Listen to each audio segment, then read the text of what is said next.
Hello, everyone. Welcome back to OpenLine. We are talking about the impact of the coronavirus on farmers and on the agricultural industry.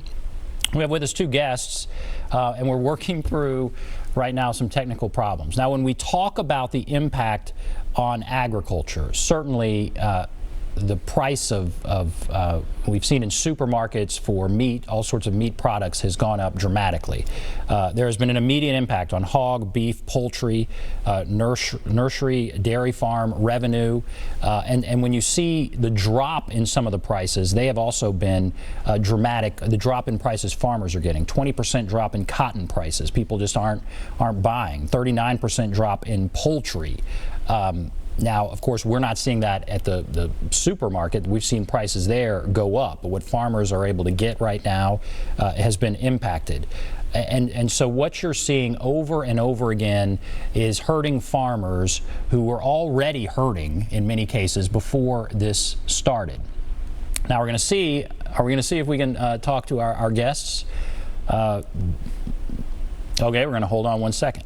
But that's what we're going to talk about tonight. We're going to talk about the impact on farmers, on the agricultural industry, on all of our wallets. It's happening here in Tennessee. It's happening across the country. I've certainly done a few stories out at some of these poultry plants. The one down in Shelbyville comes to mind. There was a COVID cluster there. I never got an exact number of cases at that plant. It shut down for 3 days for cleaning. The union there had asked for a 10-day shutdown. Then President Trump came back and said that they are immune from lawsuits. They are an essential industry. They must stay open. And that plant is now open, as are many others. But they've had to battle with the coronavirus, and that has impacted farmers in the agricultural industry and the like. So now let's try our guests here. Lee Maddox, he's Director of Communications and with the Farm Bureau, and Keith Harrison, Assistant Commissioner of Business Development. Okay, let's see. Keith, let's start with you. And I'm going to hope it sounds okay. But all right, what is the impact? I'll talk slow. Okay, good. Okay, it sounds good. This is like it was before we started. So what is the impact? We'll do Keith? our best. Well, you know, this is the springtime of the year. Farmers are planting. Farmers are getting prepared to harvest hay. You know, that's what's going on in Tennessee agriculture today. We've got a lot of farmers that are involved in pick-your-own strawberry operations across the state. Those folks, it is absolutely amazing. They've got a wonderful strawberry crop. They're selling out, and things are going extremely well for them as the industry and the year moves forward. All right, so you're highlighting some positive things. So there are things that are moving along well. Is that fair to say, or what are you saying there? Yes, sir, exactly. You know, we've got farmers that have prepared their operation, if you would, to be able to market directly to the consumers. A lot of them are raising strawberries in this time of the year, if you would. They've got a great product. They've got a great system in place for consumers to come out to their farm to be able to either pick your own strawberries or to be able to buy the strawberries already picked, to be socially distanced, and to get those good fresh Tennessee strawberries. So that part of our industry is going really, really well right now, to tell you the truth. You know, we're seeing other sectors that are you know, as I said, they're getting prepared for the year. This is the season we plant in Tennessee, if you would. Our vegetables, our fruits, our row crops, that kind of thing, or we're getting prepared to raise hay and that kind of thing as livestock producers. So we're seeing some sectors in Tennessee agriculture that are doing well during these times. All right, good. I'm very glad to hear that. And then as I was talking about poultry in some of those sectors, what are we seeing as far as those are concerned? Our folks in the poultry business are doing the absolute best they can. They're working with the integrators that we have across the state. The integrators, you know, across the state are working to keep their employees safe. They're working on social distancing, making sure there's personal protection equipment in those plants so that we can process the poultry that's being raised by our farmers across the state. Poultry business is big in Tennessee. Poultry business is the second largest agricultural commodity we grow in the state. We got a lot of farmers that are contract growers. They know what they're doing. They're doing a good job as we move on forward in this time. Do you anticipate that there will be a shortage in supermarkets of chicken or beef? What are you hearing or understanding as far as that's concerned? Well, Ben, you're going to see. I don't see, whenever I go to the supermarket, perhaps I don't see the selection that I used to see sometimes in the fresh meat case. But, you can go right down the aisle to the frozen section and there's plenty. I don't know that we necessarily right now have what I would classify as a shortage. We don't have hardly the selection, but look what we do have in our grocery stores. Man, we have got fruits and vegetables that just look absolutely fantastic. We have canned products. We have products that are frozen. The list goes on and on. We have dairy products. I mean, we've got a lot. We're blessed because of our agricultural industry. Our farmers do such a wonderful job. Our industry does a great job of processing those products. Our retailers do a good job, and we have the safest, most nutritious food supply in the world. And it's something we should be proud of as Tennesseans. Oh, that's great. I agree. And that is good to see in the supermarkets. Maybe a bit of a shortage, but I haven't seen the selection might be a little less, but I haven't seen a dramatic shortage, as you say. And Lee, I want to bring you in. So what is the impact that you're seeing? You're Director of Communications with Tennessee Farm Bureau. How is COVID-19 impacting farmers, the agricultural industry here in Tennessee? Well, Ben, thank you. You touched on it earlier that farmers have been they were already facing some extreme challenges before the virus hit in terms of the prices that they get for those products that they raise. It's been a 5-year slump of declining prices that farmers get paid. And, that goes a lot of times unnoticed. And the farmers are, sometimes, well, they're not reluctant to say that. They're always looking for a better price. But, they were struggling before. We were going through the tariff wars, and we were just getting ready to take advantage of the really great trade agreements that the administration had put together along with Congress. And, the phase 1 agreement, especially with China, was just getting ready to kick in when all of the virus hit. And so they've been struggling. There's no doubt in my mind they've been struggling. But, farmers are so optimistic. And as Keith said, we are blessed in Tennessee to have the farm people that we have that are caring for the land and our livestock. They just remain optimistic that we're going to get through this, and we're going to get through it all together. We're just hopeful that the consumers can be patient, because there's going to be these disruptions in the food supply line, like we saw when the pandemic began, when everything was kind of wiped out, at least for meat and the paper products. We don't talk too much about where those paper products come from. Well, they come from our farms to begin with. The forestry industry is such a vital industry in Tennessee.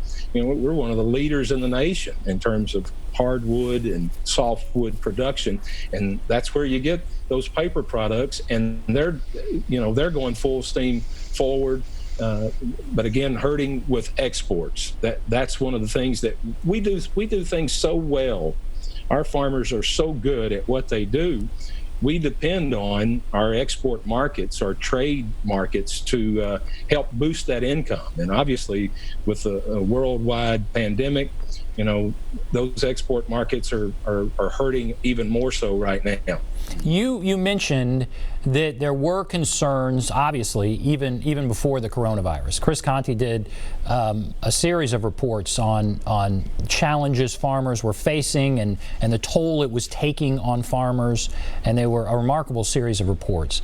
What was happening? Kind of boil it down for us, even before this whole pandemic. What were the challenges, and why were prices going down year after year? What was bringing us to that point? Well, I think it's a combination, and one thing for sure is our trade our export markets and the tariff the tariffs the tariff wars, I guess you would call it, that we were going through. But again, our farmers are really good at what they do. We produce better than any country in the world. You know, the amount that they can produce on their land is just, I guess, it's given us a lot of product that hadn't been that much demand for. So they're just really good at what they do. So there was a lot of product on the market, and that reflected in the prices that they're getting paid. And what do we do going forward? So we've seen that problem. Your hope is that there were some new trade agreements and those prices were going to begin to go up. Is that right? That once we get close to back to normal, the prices will begin to go back up. Is that kind of your hope going forward? Well, there's no doubt that is the hope, and those agreements. You know, we just did a new agreement with Mexico and Canada, USMCA. That was, you know, those are our biggest trading partners that are our neighbors. And the thing is these other countries want our products. They know that we do a great job at what we do in producing, you know, the quality of products that we produce. So those countries are wanting our products. You know, unfortunately, right now, until we come out of the pandemic, you know, those exports are going to be sluggish at best because those other countries are in the same boat that we're in. So, but that is the hope, that once we come out of this, these trade agreements kick in, especially the USMCA, the Mexico and Canada, and also the China, the Phase 1 agreement for China. That's unprecedented what is being proposed that they're going to buy of American ag products. So that's a positive. And so Keith Harrison, Assistant Commissioner, Business Development, Tennessee Department of Agriculture. We've heard a lot about, I guess, how small farmers are impacted. And we've seen consolidation of farms into large farms. Are we seeing that a lot in Tennessee? I guess kind of take us onto the farm and give us some indication of what we're seeing as far as small farms versus big farms here in Tennessee. I'm glad to, Ben. I'm talking to you this evening from a small farm that I live on in Watertown, Tennessee. We raise cattle. We're a small operation, if you would. I just farm on a part-time basis. We've got farmers in this state that are much, much larger and farm on a full-time basis. But the interesting thing about our farmers in Tennessee and across the United States, you know, 98% of the farms in the United States and in Tennessee are family farming operations. You know, I live here on my family farm with my wife, my children, our grandchildren live here. It's the same thing, whether it's a small farmer like me or all the way up to a guy farming 15, 20,000 acres. You'll find that agriculture is a family business. It's something that we work to sustain, if you would, to pass on to the next generation. That's fundamental to all of us involved in this great industry. Absolutely. Is it harder for the smaller farms to survive? Are you seeing them getting, eaten up by the bigger farms? You obviously have another. You're part-time. You have another job. It's not your sole source of income. Right. Is it harder for these small farms to survive, or are we not seeing that? I guess what are we seeing there? It can be difficult. I have to admit that. A lot of farmers in Tennessee, they also depend on income off the farm, if you would. Some of the farmers are women and their husbands work off the farm. Some of them are men and the women work off the farm. But off-farm income is something that's always been a strength of our farmers in the state, if you would, and something that helps get you through those times whenever, like Lee was describing, that, you know, perhaps whenever things are not as good, because you have that off-farm income, you're still able to be involved and farm in the industry. I guess what we're seeing is much as anything. I know urbanization has an impact on how many farmers that we have, if you would. Whenever land can be sold for a price much, much higher than a farmer can afford to buy it and farm it, that's what we are seeing a lot here in the metropolitan areas in the state. We've got some farmers that are getting larger. They're realizing more economies of scale and doing an outstanding job producing good quality products that the consumer demands. The number of farmers in Tennessee. Well, yeah, Lee, did you want to add to that? Go ahead. Well, I would. Small farmers are vitally important to our overall economy. Governor Lee will tell you that every day. And when we have all of those farms together, whether they're small or large, they're all part of this industry. It's the most important industry. It's the largest industry in our state. It's an $80 billion impact, economic impact to our state every year. Again, the largest sector of our economy. So, and a lot of the small farmers, when you add them all up, the amount that we have, 60 to 70,000, whichever number that you want to use, but they are so vitally important to the overall success of our agricultural industry, and they all matter. There's no doubt, but they do struggle. It's a hard job that they do, long hours. And again, they're working to make ends meet, and for the main reason is because they love that way of life, and it's an important way of life, and one that I think we should all think about as part of our national security. We can't depend on another country or somebody else to depend on our food supply. So it's vitally important that we keep our farms in business, no matter what it takes to keep them in business. So if we could wave a wand right now and make it easier, because we do know, farmers are struggling, and that was even before the coronavirus. What would be the thing that would make it easier for this generation of farmers, even once we get beyond, hopefully, which is soon, the coronavirus? What is something that could be done that would have an immediate impact on some of these farmers who have been struggling? And I'll start. Well, I'll tell you what. Go ahead, Keith. Guys, I'm already seeing it right now. I think we're seeing it in the agricultural industry. I think we're seeing the consumer have an interest in where their food comes from. I think they want to know their farmer. I think they want to have a better concept that they can support that local economy, that local farmer, that local food processor, that local restaurant, that local grocery store. That's what I'm seeing right now. I see the wand being waved even right now during this crisis that we're having. I think people have more of an appreciation for agriculture than they've ever had. And I think we need to ride this wave out there, if you would, do a better job of connecting that consumer with the farmer for direct marketing, direct sales, and that kind of thing. And we've got the mechanism at the Department of Agriculture through the Pick Tennessee Products campaign to make that a reality today. I love that cup, Lee.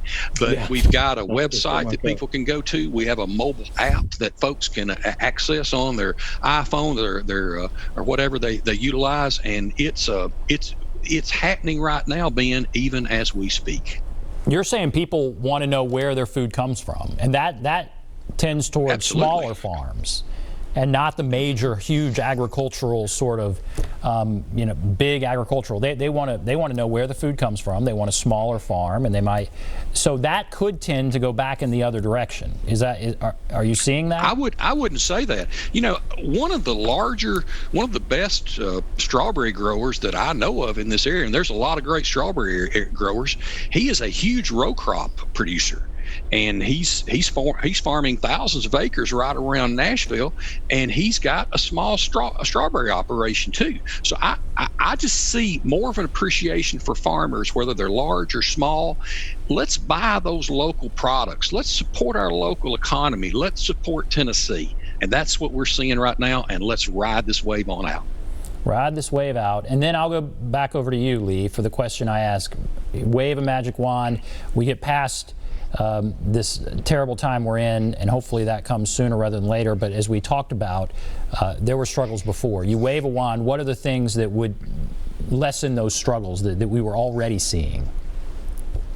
Well, one of the things that we as a farming organization at the Farm Bureau try to continue to do is to meet with and speak to our legislators, whether at the state level, at the federal level, to explain to them, what the issues are that farmers have on a daily basis, the regulations, the taxations, the burdensome, all the burdensome regulations that sometimes are just too much and cost the American farmer too much. So making sure that our state legislature and the U.S. Congress understand the plight of the American farmer. And we are blessed here in Tennessee again because we have such an understanding congressional delegation.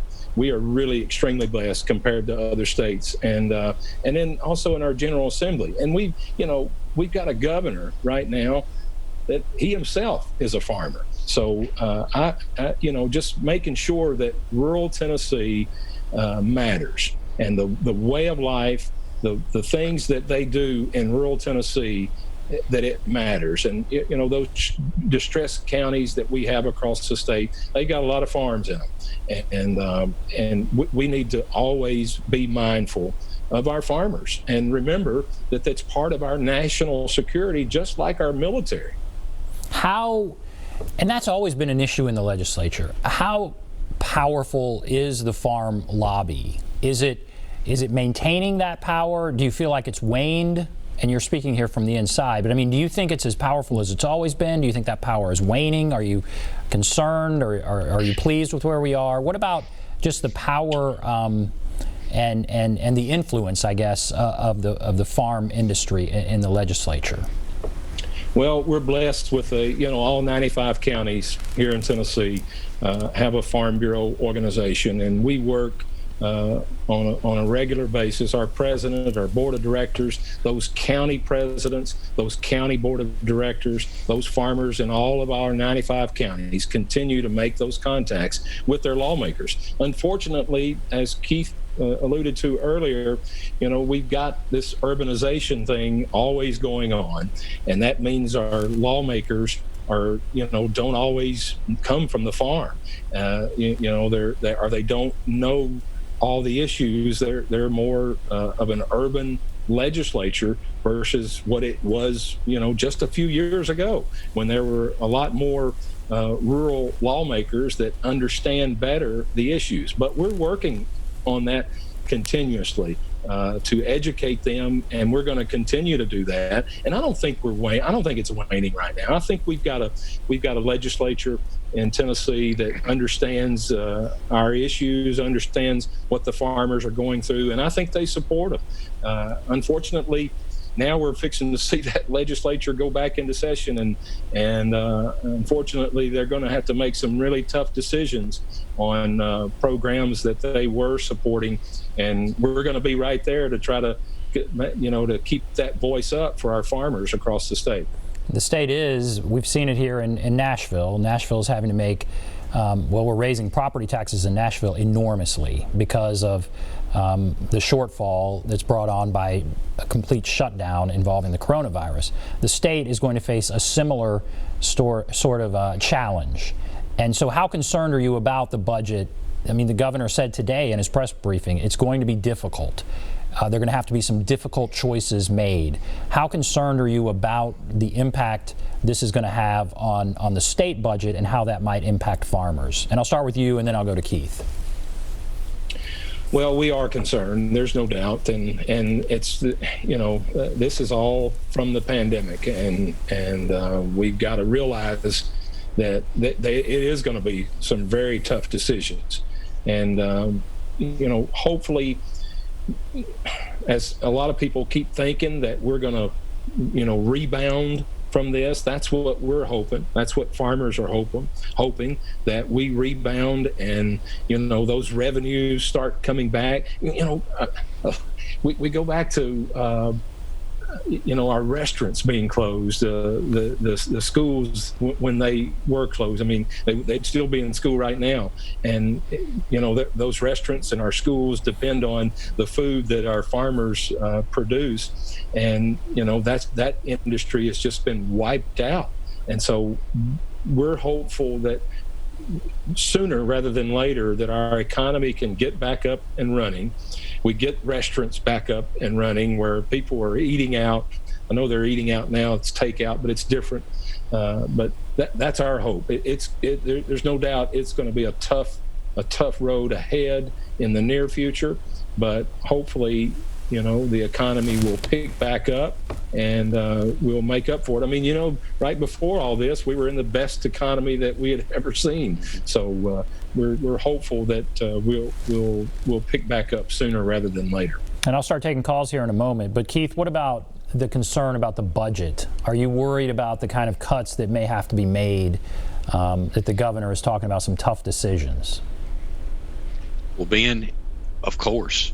I think all state employees are concerned about what cuts that are going to have to be made.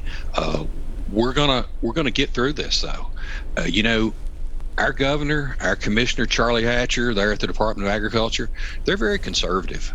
It's not like we've got a lot of waste out there, if you would. We've done a good job of managing our budget over the years. We've got the rainy day fund. We're hopeful, as Lee said, that we'll have, hopefully the economy will pick back up, but there's going to have to be some belt tightening. There's no question about that. And we're going to work through that. We're going to do the best we can to make the best decisions to still deliver the type of services that Tennesseans and Tennessee agriculture needs as we move on forward and recover from this crisis that we have gone through. All right, let's go to the phones here. Let's go to Debbie. Hello, Debbie. It's me. Hi, thank you for calling in. What's on your mind, Debbie? I've never called your show, but I just wanted to put in my 2 cents about my farmers. Years ago, I had one in Springfield after I saw a horrible show on PBS. I forget what it was called, but it was all how animals were slaughtered and everything. I cannot remember what the show was, but I sat there and cried. Mm-hmm. Never do I buy meat in a grocery store anymore unless it's Applegate, which says they raise humanely. I can only hope, but that's only lunch meat. Anyway, I found this farmer in Springfield, and I did everything with her, and then she had to let her farm go, and I panicked. My husband saw a farmer's market in Woodbine, that little park, Coleman Park, and he told me there was a man over there selling beef. Well, I got to know him, and my husband would pick up my order. Then that farmer's market closed. I think it just didn't open the next year. And my farmer, who's from White House, went with Goodlettsville. And I can get pork, I can get chicken, and I can get beef. And he doesn't raise everything, but he partners with people that raise the meat like he wants it raised. And luckily, I only have to go all the way to White House from Old Hickory, maybe once in the winter, and stock up, even though I don't have a big freezer at all. And then I can hit the farmer's market every other week or every third week. But I don't even know if that's going to happen this year. Mm-hmm. And it's not really, sad to say the truth of the matter, it's not about knowing my farmer, it's how my meat is raised. It's also how humanely they're raised, because I'm incredibly tender-hearted, mm-hmm. and I want them to have a happy life before I eat it. I know that sounds crazy, right. But I have been so blessed, and I said it's higher priced than the grocery stores because that's mass-produced. And I'm having to wait on chicken because their chickens only grow so fast. And I'm having to wait on chicken now. Maybe it was going to be May. This was early April. They don't pump them up with hormones to make them grow fast. They just let them grow like they want to. So it's important to you to kind of know where the food is coming from, how it's raised, and you feel like you can do that now, even when you've had a setback where somebody's gotten out of the business, you found another one that you're comfortable with, right? Absolutely. And they post on Facebook all the time, and they put funny pictures. And I know Sista is a one-eyed chicken that's being taken care of. They call her Sista, and she's on the farm. And I go up there, and I see the farm because I pick up in the winter there. And I know Chris, I know Sherry, I know Chris's dad. I started with his dad at Coleman Park. And I just want to know how they're raised, and that they're raised good, and that they're not pumped up. And I know I have to wait on chicken because it only is going to grow naturally as fast as it can grow before they will. Well, okay. All right. So thank you, Debbie. Thank you for calling in. I mean, Keith, that speaks to what you were saying. She's saying I feel like she said she didn't have a relationship with a farmer, but she clearly wants to know where her food is coming from, and I would say does know her farmer pretty well. And now is a time when that's more possible than ever, I guess, right? Yes, it is. I'm so glad that Debbie called in. You know, Debbie's taking advantage of those farmers markets that we've got across the state. And if you want to have a list of them and see what they are, I keep going back to our website, picktennesseeproducts.org, or go to our mobile app, and you can see that we have farmers markets across the state that folks have access to. You can get to know your farmers if you would, and you're going to find these are, just as Debbie has found out, these are the best people in the world. These are family people. You get to know they're coming to the farmers market, husband, wife, they're bringing their children, their grandchildren, or whatever, multi-generational, sustainable operations that are there, and connect with them. We want to see more direct sales between farmers and consumers. What an opportunity we have now. People are, you're a lot of times folks are at home more now because we've been at home, if you would, under this situation, and people have the time to get to know their farmers. Let's take advantage of that. You're going to find these are the absolute best people you'll ever be around in your life. All right, we're going to take a break. We'll come back, continue the discussion. We'll take a break. If you want to call in, there's the number, 615-737-PLUS, 615-737-7587. Take a break. Be back right after this.